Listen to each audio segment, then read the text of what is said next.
loves, welcome to another episode of Coffee Chats, a series of alternative perspectives. Before we dive into today's episode, let me take this opportunity to thank each and every one of you for your contributions in the comment section last week. I've selected 2 and here they are. This comment is from Cupcake and Tiffy's Gasha World 3332, who says, "This woman embodies malice. She specifically singled out Prince Harry instead of Prince Say-So because she knew the toxic media would target him and shift attention away from herself. She intentionally used harmful phrases like misogyny, misogynoir, and bullying to damage the Sussex brand. Instead of addressing the board members or Prince Say-So, who resides in Africa, she claims that the charity lost sponsors because Harry moved from the UK to the USA, where she also lives. While she professes a desire to decolonise, she paradoxically boasts about her MBE and has added another royal associate to the board who has connections to William. To exacerbate the situation, she has found a way to link Meghan to her chaos. It's audacious of her to attempt a hostile takeover. I will not donate a dime while she remains as chair. Unfortunately, when 2 elephants fight, it's the grass that suffers." I wholeheartedly agree with you. This comment is from Colette McCulloch 1586, who says, "Why would Harry destroy something he's so passionate about in remembrance of his mother? Why? Was it that imperative that she stand next to Harry? As she somehow forgot so quickly, Meghan is his wife. Get your life, lady." Chez, I'm with you, scratching my brain on this one. Yes, madness, absolute madness. Thank you guys.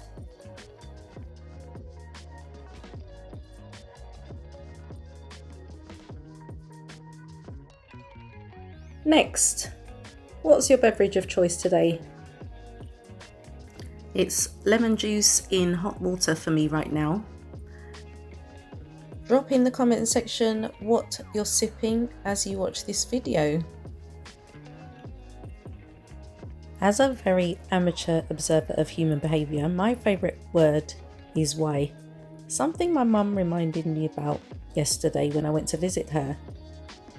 Apparently I've been asking why since the age of 4. I'm quite fascinated by why people react negatively to someone they've never had a conversation with and have a very slim chance of ever meeting. Following Sunday's video, I wanted to open up the conversation so we could explore the psychology of such individuals. If you're a regular house guest, you'll know that my house rules appear at the start of the Sunday videos. So when I see a comment directly attacking the Sussexes, particularly Meghan, I'm inclined to leave the comment hanging there unanswered, because it's proof that, yet again, we have human beings in our midst who may have an undiagnosed psychological disorder or may be experiencing some cognitive challenges. The most effective way to extinguish a fire is to starve it of oxygen. We don't give them any oxygen in this community.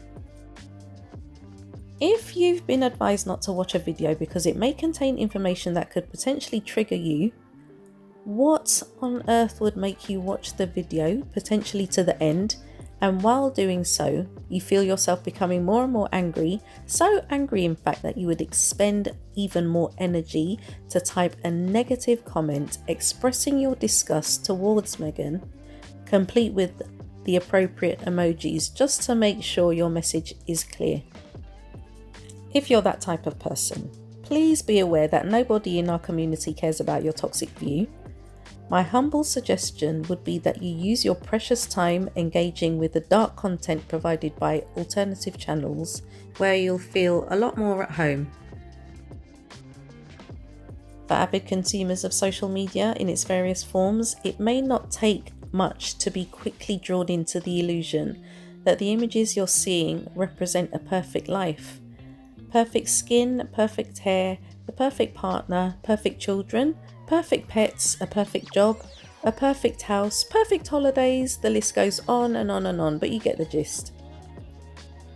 Sometimes though, I do reminisce about the pre-internet days when news was not instant and the level of comparison to others was relatively low. Mainstream media contributes to the idea that things are being taken away from you because immigrants, for instance, are taking the jobs, houses, potential spouses, thereby compelling you to live in a constant state of fear and anger because you've been incorrectly led to believe that there's not enough to go round. A scarcity mindset is a pattern of thinking that focuses on what one lacks, leading to a feeling of not having enough, which can negatively impact decision making, mental health, and relationships. Definition: a scarcity mindset is a way of thinking that focuses on limitations and lack, often leading to feelings of inadequacy and a belief that resources are finite. Impact on thinking and behaviour: reduced cognitive capacity. The constant focus on scarcity can strain mental resources, making it difficult to think clearly or make good decisions. Short-term focus. Individuals with a scarcity mindset may prioritise immediate needs over long-term goals, potentially sacrificing future well-being. Reduced empathy. A scarcity mindset can lead to a self-centered perspective, making it harder to empathise with others. Increased stress and anxiety. The constant feeling of not having enough can lead to increased stress, anxiety, and even depression. Strained relationships. A scarcity mindset can create insecurity and jealousy in relationships, leading to conflict and dissatisfaction. Mainstream media has also played its part in pitting women against other women, but savvy women swiftly recognise what's taking place. Here's an example. All right, what do you think about when people compare Mariah Carey to you? How do you feel about that? Let me think. I think that Mariah has a great voice. I think she's a good singer. Yes. Absolutely. I think that Mariah is Mariah, and that's what she should be known for her work, and not for being compared or sounding like me. You know, I don't really hear it. You know, there are a few inflections. You know, inflections mean, you know, oh yeah, you know, that's in. You know, that's runs and inflection. So she does a little bit of that. I think she and I probably have the same tones, you know, in some areas, but I don't think that she sounds like me, nor do I sound like her. Okay. Yeah. All right. That interviewer knew very well what he was doing, expecting Whitney to be offended by being compared to Mariah. But notice how she paused and carefully considered her response. What made me laugh though was her face at the end, because I can imagine what she may have been thinking about the interviewer. Let's come back to the present day. As I'm recording this video, it's the day before Meghan's podcast airs. If you recall, about 3 weeks ago, one of my videos referenced this YouTuber, Kady, Meite, I believe that's how she pronounces her name, whose YouTube series is also called Confessions of a Female Founder. Here was her more in-depth response to the media-engineered drama.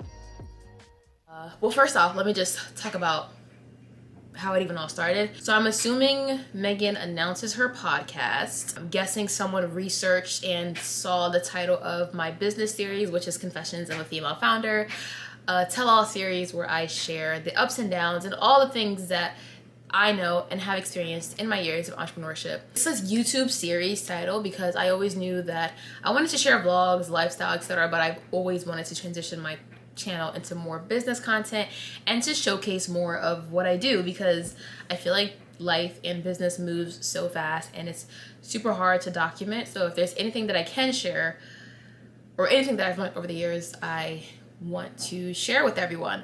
And I guess someone found my title on YouTube and put two and two together and said, Meghan's unoriginal, Meghan stole this from this girl. And I so get where they're coming from, because this is a story that happens far too many times. I've seen so many talented young creators, but I've seen this film before and I didn't like the answer. Like, this has happened so many times where a talented young creative will do something and it'll get stolen from them. I mentioned that I previously experienced this with my business Veil Street, which is what I talk about in the series, because like a year after I launched, there was a wave of businesses releasing my product. There was like 2 brands that copied my entire website, word for word, descriptions, our brand story, everything, and put it on their website. Even the emojis we had in our bio, they copied that and put it in their bio, the exact same order, everything. It was such a terrible feeling, because building this business of mine, or anyone who builds a business knows how incredibly challenging and tough it is. And I'm a first generation American. have been building this from the ground up on my own, 0 investors, teaching myself everything that I know. At the time when I secured my patents, before doing so, I didn't even know what a patent was. It's been a learning experience. So it is painful when someone big and bad, even like big corporations like Puma, for example, who released an athletic version of mine, which most people didn't even fall in love with because they've never showed genuine support towards the modest community, and the quality of the product itself just didn't give care, and like that it came from someone who actually understands the struggles of wearing hijab sometimes. So when a big brand like that did it, that has the numbers, that has the finances, the reach, that was painful. And it was a lot to get past it and just like remember that what I'm doing is still remarkable and people still recognize me for what I do and whatnot. But this situation specifically, when I first realized, I guess someone put 2 and 2 together, screenshotted my video, screenshotted Meghan's title, took it to Twitter, and brought up the fact like, hey, Meghan did this and this is wrong, which I understand most people's intention. Like, I completely understand defending someone's original work. I still do that. When I see small brands on TikTok with their work getting stolen, I don't play about that. I will be in the comments. I will be calling you out.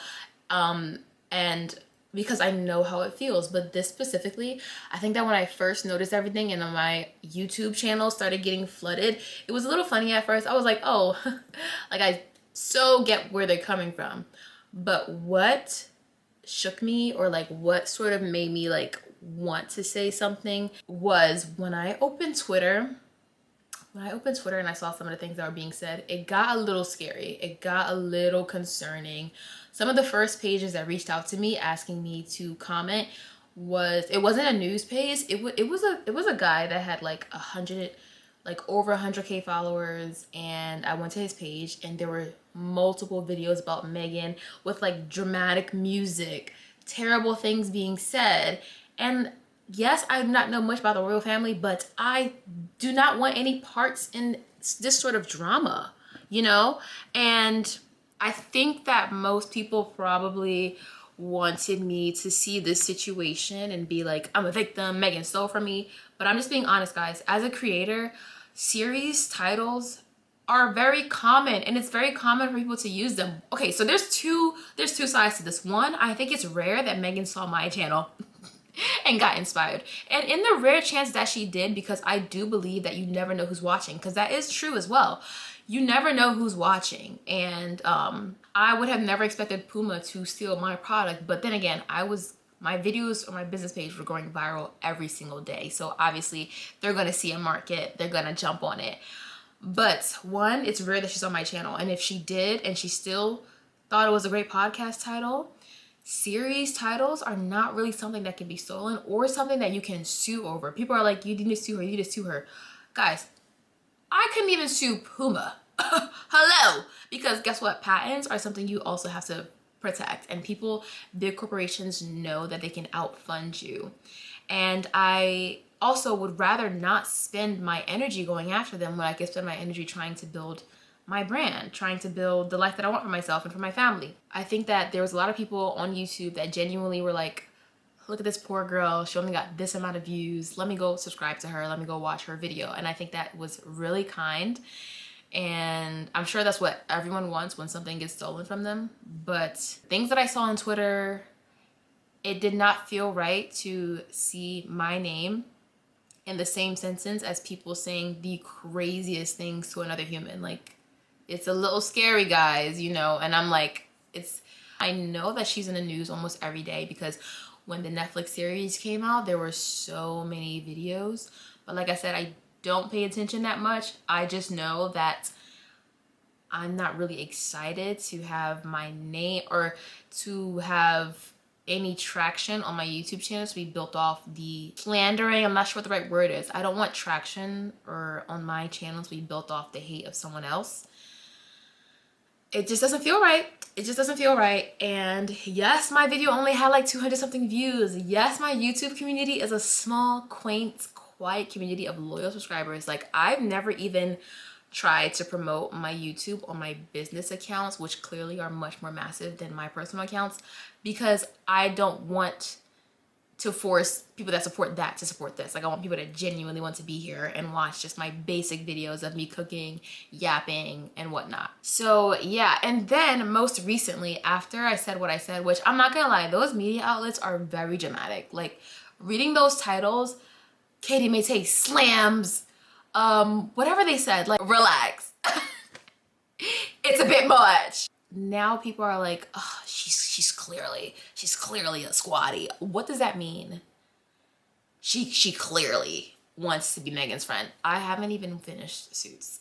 I watched like the first season and I don't even know what's going on. I just know that the reality is either she did or she didn't see my channel. Series titles are not something that you steal. And I gave an example, which I'm sure like no news person actually posted it, but I said, I mentioned Michelle Choi because she's like a perfect example of this. She created the Living Alone Diaries series here on YouTube and her channel blew up off of that. If you Google or search Living Alone Diaries, you will find hundreds of channels using that title, including mine, because it just describes perfectly what you're doing, because I'm someone who lives alone and documents her life. So these are my Living Alone Diaries. And I've also gone to make it Ramadan Diaries, and many other people use that title. Michelle Choi is not going around suing anyone, and I would probably look a little crazy if I did try to do that. If I did try to Meghan stole from me, I would look delusional, guys, okay? So I'm really thankful to the people that genuinely were like, oh, like, this is wrong. This is wrong. Let's go support her, because it happens. And I know it's something we've seen so many times. We want to avoid it as much as possible, but Twitter was a scary, scary, scary site. And I don't know, it doesn't feel right to have my name affiliated with people dragging someone, okay? Okay, but yeah, that's literally all the thoughts that I have on this. I'm sure it'll die down as all things do. I hope her podcast goes well. I'm going to continue my series. I came up with it like a while ago, well, when I first launched it, of course, but I had known for a while that I wanted to chat about my business journey and all this other stuff. And it took me a while to come up with a name, and it just fits so perfectly. And who knows, the same could have happened for Miss Meghan. But yeah, that is enough, because like, what else can I really add to this? There's nothing else for me to say, just that none of this feels real. And it's like kind of hilarious, because this was not in my 2025 bingo card. I'm probably gonna put this in my journal for life in my early 20s, because yeah, life is very, very random. But yeah, that's all I have to say. As for when I was thinking about what to call this series a couple of years ago, I made a short list of a few names, because there are quite a few YouTube series called Coffee Chats. But I ended up calling it Coffee Chats, because when I think about you, my house guests, I imagine us having a drink and having a chat. Keep it simple. When these sad cases refer to Meghan copying other people, let's look at streaming platforms. Netflix isn't the only streaming platform. You have Disney+, ITVX, BBC iPlayer, so many who follow a similar template but stream different content. As far as I know, none of them have sued the other for using elements of an initial idea. So Kady's video response wasn't a surprise after having seen her initial reply to what was going on, which I read out in a video a few weeks ago.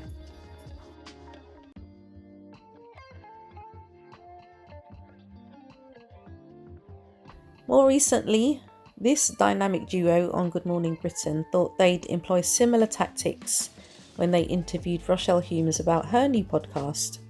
Move aside Meghan Markle, because there is a new podcast host in town as the Duchess prepares to launch her new series on female founders. Rochelle Humes has pipped her to the post, launching right at the start of the year a podcast which celebrates famous female businesswomen and their inspirational journeys, and joins us now. Good morning. Thank you. Well, you got there first. What's for ladies So who funny. launch?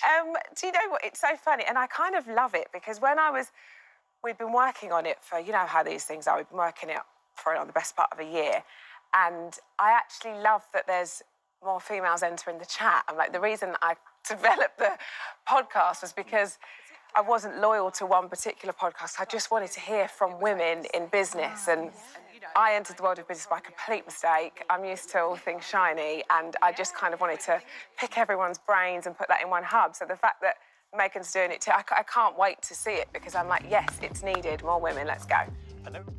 That's what we need to see more of, guys. Confident women who naturally exercise professionalism and decorum by taking a few seconds to recognise the trap set before them before responding.